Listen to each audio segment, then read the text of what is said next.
Okay, it's about to get hot here.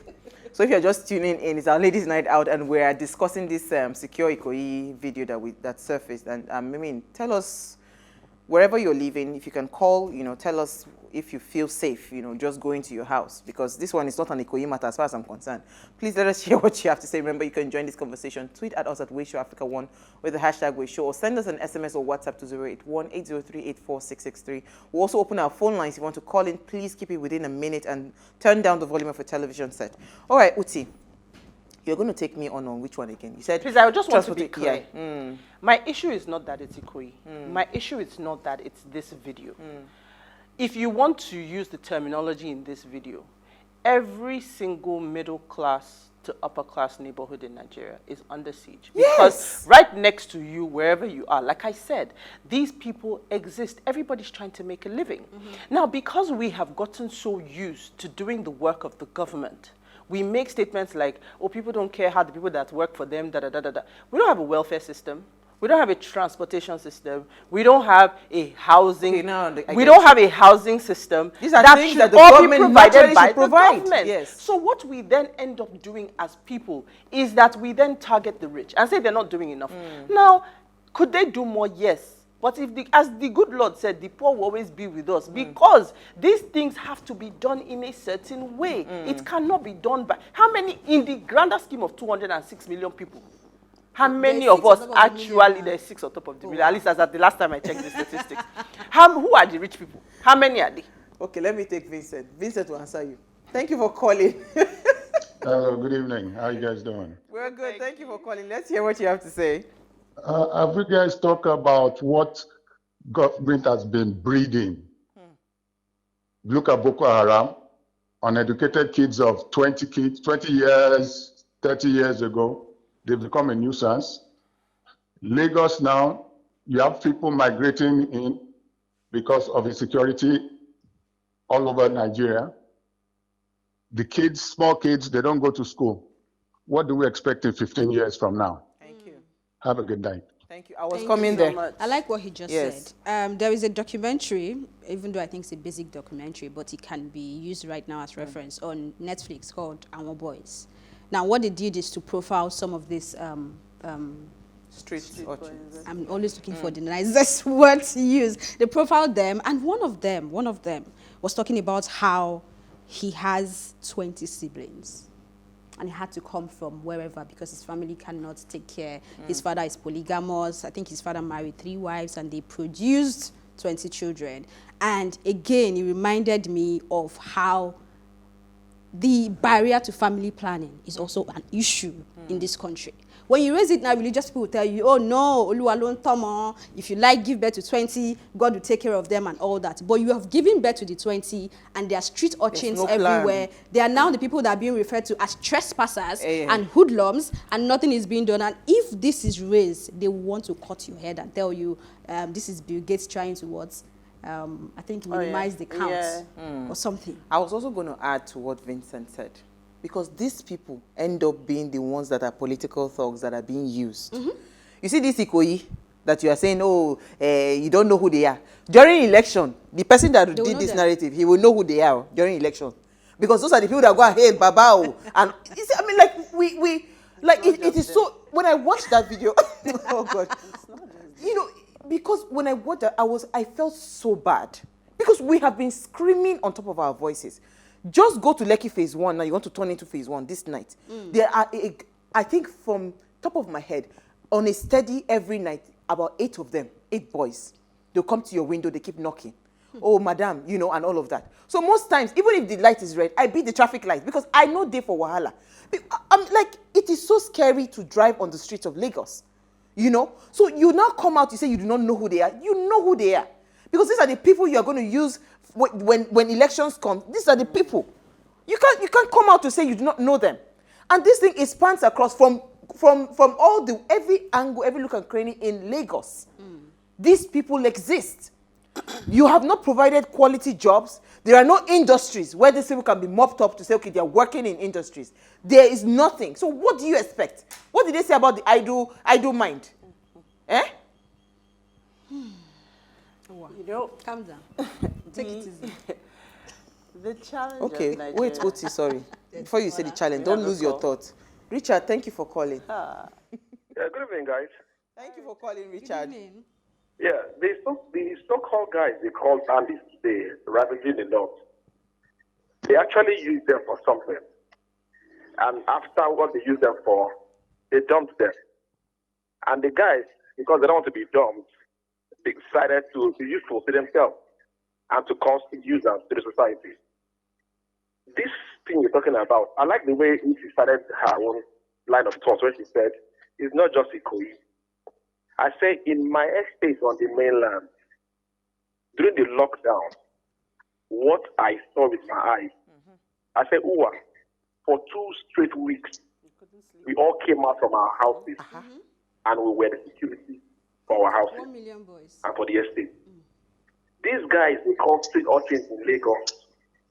By 2023, they will use those same boys to do election, to mess up election in the states. And we all know about this thing. Let me tell you something. This conspiracy of violence in this nation will destroy this nation one day. Thank you, guys. Thank you so much. Let's take some comments. I'll come to you, Uti. Remember your thought. Don't lose it. Sure. Rosalind says, remember in America, there are a lot of homeless people, but the government have a center that they house them before paying for accommodation for them. That's, then you take your comment. Okay, so I have 2 here. Very lengthy ones. That's why I sent it to you. Says, ha, we are repeating the same things the British did when they ruled us and segregated us in this same Ikoyi. We don't learn from history. Why are they trying to portray these guys as invaders? The elite and eroding middle class need to talk to the political class. We all know that when poor have nothing to lose, the people are next. The economy is doing bad wonders, and it's extremely dangerous having people who have nothing to live for. It's an irony that these guys can easily sleep at the abandoned funeral secretariat or Illubury estate. LOL. So once again, government has been warned of a housing crisis. There's a transport crisis too. Why is there so much concentration on the island or on Lagos? Nigeria's inequality keeps widening because we live in an animal farm. The poor keep getting pushed away or bullied in the name of taking over their slums. The second one says, handouts cannot fix our economy long term. The number of GoFundMe and Rankadede is short term only. While all this is going on, those who have been charged with governance are splurging our resources and abdicating their basic responsibilities of providing security, utilities, and welfare. Shame. But we don't have a name for either of the 2 comments. Yeah, it's from the same person, but he didn't send his name. Yeah, go ahead, so Uti. Very powerful statements that have been made here. And that's what I think I've been trying to hold on to the whole time. That let's focus on where the real challenge is. The people that have the responsibility have abdicated their responsibility to the public. And we're so used now to doing it ourselves that we forget that there's a larger populace that can't do it for themselves. So there was the quote I put up today, which I'd like to just read out very quickly. And it says, the forest was shrinking, but the trees kept voting for the axe. For the axe was clever. And convinced the trees that because his handle was made of wood, he was one of them. This political class that has been referred to in this comment, you know, every time we talk about this political class, I ask myself, do we not know who these people are? We know them. Uti, just hold that thought. Sam from Abuja, thank you for calling. God bless you. Good afternoon. Good evening. Good evening. Thank you for calling. Yeah. If you remember the last military governor of Lagos State, who tried to give these people a job, that is Bubamara. I could remember then I was working in Lagos. Who tried to play when they asked Operation Sweet. Yeah. Who tried to clear them, even when the man would be on the go-slow on the traffic. He will ask his boy, don't touch any one of them, just let me get them. He will pack them. He makes some bakery. He created a bakery factory for them. He tried to create a job for them. He went to do a leg bar. He went to all those places that you are talking about now. Ikoyi, Balende, Victoria Island, all those places that he saw these food lumps. He tried to clear them up, like occupy them with jobs. But the so-called civilian brought them back to the street. It's the civilians that brought them back to the street. You understand? They know they are using them. All those ones they are complaining, they are the ones using them. At the end of the day, they will bring them out. When the election, just watch out. 2023, go and watch out, my dear sisters. They will be the one using those people. Thank you It's so all much, over. sir. It's not even in Lagos alone. I based in Ibadan. I work in Abuja. I know what I'm saying. It's the same thing. To my own little estate where I live. Anytime I come, my wife will be complaining by saying, mommy, daddy, see, boys are there, boys are here. God bless me with children, 3 children, they are girls. I'm always scared because of those boys. Please, Thank you so we much, sir. should ask the so-called civilian to do something better. Occupy those people. We should occupy them with jobs. There are so many things we will occupy them with. Where are the Give them industries? job. Yeah, thank you so much, Sam. Thank you. Let me take this message. Yeah, take your It comments. says, good evening, ladies. Most of these people are foreigners that seek asylum from Benin Republic and other nationals. Now they cannot go back to their countries anymore. However, just like influx of foreigners from Chad, used by politicians for elections campaigns, now called bandits and terrorists from Ade. Yeah, Ade is from the UK. Thank you, Ade, for this comment. But I want to disagree that they're not just, or Foreigners. maybe not disagree. They're not just foreigners. They're not. Right now, there are a lot of Nigerians that are being displaced up north. Right? A lot of Nigerians being displaced up north. And it seems like Lagos is the most viable state right now that economically, I mean, I sent the scavenger video. The guy is from Kano. You know, that has a master's degree. He's a scavenger. But he has a master's degree and he's doing something. So my point, the point I'm trying to make, let's add, because you're asking what are the root causes of this thing and what's the solution? How many industries do we have today that you can say you can mop up all these people? See, if you've not provided a job, you do not have a right to be asking them what they are doing on the streets. Because if you provide a job and I can work and earn a decent living and I'm still on the streets, then that's when you now have a problem with me. Was that question rhetorical? You know, you want an answer? No, it's a Because there's straight that money. You know, because I was going to also add so that let me handouts, say- Oti, the culture of handouts, where you see politicians doling out money. Why do you, because what you just said about your estate, they will always come and gather because they know that you will be throwing money to them. So now most of these people feel entitled. So you and I that are hardworking, that we do not have any political post where we are collecting money from, we are now the victims. You know, I've been robbed before. That's why my blood is hot like so this. you just hit the nail on the head for me because, you know, it's one thing to say people want to work or people need jobs. I've always said it. We have 2 problems in Nigeria. We have an unemployment problem and we have an employability problem. These people, if you are in Lagos, you know, even when you watch the people that sell food on the side of the road, look at the thing that has become so popular on the streets now. People are selling face masks. There is always something to do. It's a choice as to whether you want to do it or whether you found that the alternative of just hanging around is better, because hard work is hard. Not everybody wants to do that. So when you have this larger set of people who, I mean, I argue, or not even argue, I state categorically that a lot of these people haven't had role models to show you, because kids, as they grow up, they do what they see you do, not what you tell them. They haven't had role models to show them, oh, this is the value of hard work, these are all these things. So you end up with more people. The person who has 20 siblings, who has time to raise them? Who has time to raise them? So, you know, it's like a vicious cycle. We don't have education, we have illiteracy, economy is bad. Because, I mean, if you take Lagos, it's been getting progressively worse. We didn't start from here. There was a time when we were thriving. There was a time when, you know, Lagos was, like I said, very safe. So I asked myself the questions, what caused this problem? We have issues of security in other parts of the country. Like you said, the economy in Lagos is still drawing people here. People are coming in every day. You know, I see them building houses in Lagos, and all the time I'm saying to myself, no money, no money. Who's building these houses? Who can afford these houses? But people still keep coming.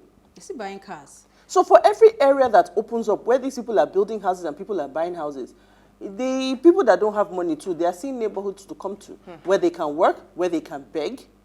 So it will continue to happen until we have a system. I was just saying when we went off air that even if you say tax the empty houses, I want to believe, at least personally when I think about myself and I think about all of us probably sitting around this table, we pay one of the lowest tax in the Africa. world, yeah. That doesn't even go to the world, but in Africa. Ghana next door is about 33 to 40% that they pay in tax. We are low of the low. So again, this money also has to come from somewhere. We don't believe in paying tax because we know our money is not going to do work. Hold that thought. Quickly. Charles from Lagos, thank you so much for calling. Hello. Yeah, I think I want to make a contribution. Go ahead, please. What we are seeing is the crisis of population that we're having in Nigeria. Nigeria is suffering from population crisis. And we have 10 million Nigerians who are graduates, and we have 240 million who are not graduates. So this problem is going to keep increasing even further. So that's part of the root cause of our problem, population crisis. Thank you so much, Charles. So we thought we because we don't have time. Yeah, go ahead. I like that she mentioned hard work parts, and to be honest, some of them are really trying. So those that are selling face masks and all, and they're still selling their face masks with fear because any moment they can be picked up because street hawking is, according to them, forbidden in Lagos. Begging is forbidden in Lagos. But you see those people hitting your car at that traffic light and you see policemen right in front of them and they won't do anything. You are on your own. Nobody cares. However, there are also people who they live wherever they're coming from, whether they're coming from Kano, Ibadan, whatever. Their only goal in Lagos is to come and beg. There was a case recently on Twitter where a lady saw another woman with about, I think, 2 children, and she felt, oh, I can do something. She went to her, picked her up, took her to a hotel, created a GoFundMe, and wanted to like set her up properly to like create a business for her, rent a small place so she can lay her head because of the kids. Do you know this woman ran away? Yes. Because she felt that she's going to hinder her from making the kind of money she makes. Because begging is lucrative. Yes. Begging is lucrative, and somebody is our problem sitting in somewhere. Nigeria. Because even though, let me just quickly say that even part of what when they called this particular radio station and people were giving their account of, he said all those barber shops that you're seeing, all the small bookers, the women that are selling in the book and all of that, most of them also pay taxes to these so-called rich men that are living there. So you see this begging that you're talking about, this street begging, we have to go and find, not even, we know already that it's a business. It's to go and find the sponsors of these people because there's somebody that they must make returns to on a daily. That's why the thing is still there and nobody is raising any. Don't be surprised if the sponsor is a godfather in your politics. Of course. So he cannot be touched because you want to win the next election. Of course. Of course. So this is a big issue that is bigger than we cannot play lip service with. If the government of Lagos State say that they are serious about this thing and they want to fight it, we will see proper actions being taken. You can't be saying that children should be in school and you will still see children broad daylight begging and you're not doing anything about them. Standing side by side with yes. So let's just wrap up because it's tiring, honestly. So we are talking about the looming realities of Lagos. This is it. I loved what you said about false. We are living. We don't have security. It's false security that we think we have. So you're technically in the hands of God. Who was that minister that said we should protect ourselves? We are technically in the hands of God because there is no look and cranny in Lagos State right now that you will not find this problem. So they should not make it an Ikoyi problem. It's an insult to the rest of Lagosians to make it an Ikoyi problem. Let me hear your final thoughts, ladies. Final thoughts? Yes. It is short and simple. I mean, our time is gone. So I would say when you're leaving home, sprinkle the blood of Jesus. You'll be fine. Elsie has gone spiritual. It's been saving me. Yeah. So my final thoughts are, a lot of people work hard in Nigeria. They work hard for their money. And, you shouldn't feel scared and afraid to be able to reap the benefits of your hard work. But sadly, that's the life we live in Nigeria. Everybody feels that if you've attained a certain level, then you're benefiting from politicians or you're benefiting from the seat of power. But that's not the case.